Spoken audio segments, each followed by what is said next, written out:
Comme tout le monde sait, Yom Kippour, le jour du pardon, tombe le 10 Tishré.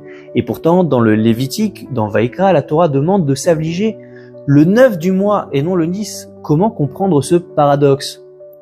Le Talmud propose une réponse et dit manger et boire le 9 compte aux yeux de Dieu comme si on avait jeûné à la fois le 9 et le 10. Ce midrash révèle une difficulté du texte et pour l'éclairer, il faut revenir à une question plus fondamentale. Quand commence un jour dans la Torah? Dans la tradition juive, on retient que le jour commence la veille au soir, car il est écrit « il fut soir, il fut matin, jour 1 ». Le cycle s'ouvre donc avec la nuit. Mais le Rashbam, petit-fils de Rashi et lecteur ultralittéraliste, vient nous expliquer que ce n'est pas exactement ce que dit le texte. Pour lui, le verset ne décrit pas un commencement la veille au soir, il explique que Dieu, en réalité, crée le jour, c'est-à-dire que commence la journée et c'est là que Dieu crée le ciel et la terre, il crée la lumière et les ténèbres, puis arrive la nuit. Et comment appelle-t-on la nuit? Dans la Genèse, on dit « il fut soir, il fut matin », car la nuit se trouve entre le soir et le matin. Et ça, c'est le jour 1. Il fut soir, il fut matin, jour 1. Et donc, le jour biblique serait du matin au matin du jour d'après, et non du soir au soir. Mais cela soulève une question, car si dans la Genèse, le jour commence le matin, alors pourquoi dans la pratique juive débute-t-il le soir? Est-ce que cela a-t-il changé au cours de l'histoire?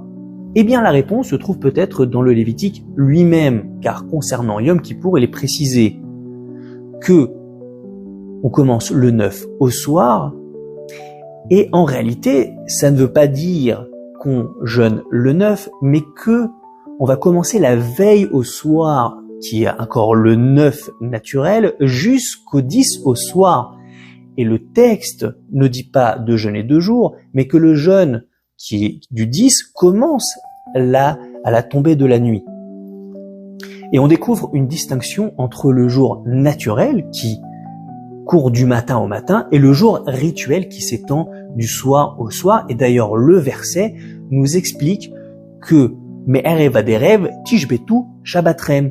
Du soir au soir, vous vous reposerez dans vos jours de repos, dans vos jours saints.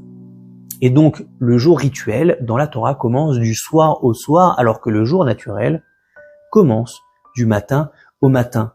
Et la Torah connaît donc 2 façons de compter le temps, comme elle connaît 2 commencements d'année d'ailleurs.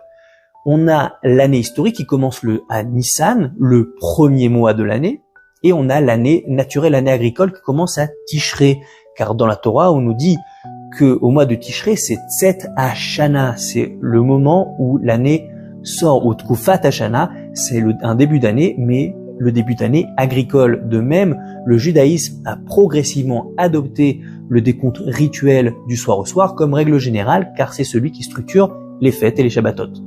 Et en réalité, il n'y a pas de contradiction, c'est dans la Torah elle-même qu'il faut aller chercher les réponses. C'est en observant, en analysant le texte qu'on peut arriver à des conclusions très intéressantes. Gmar Chatima Tova.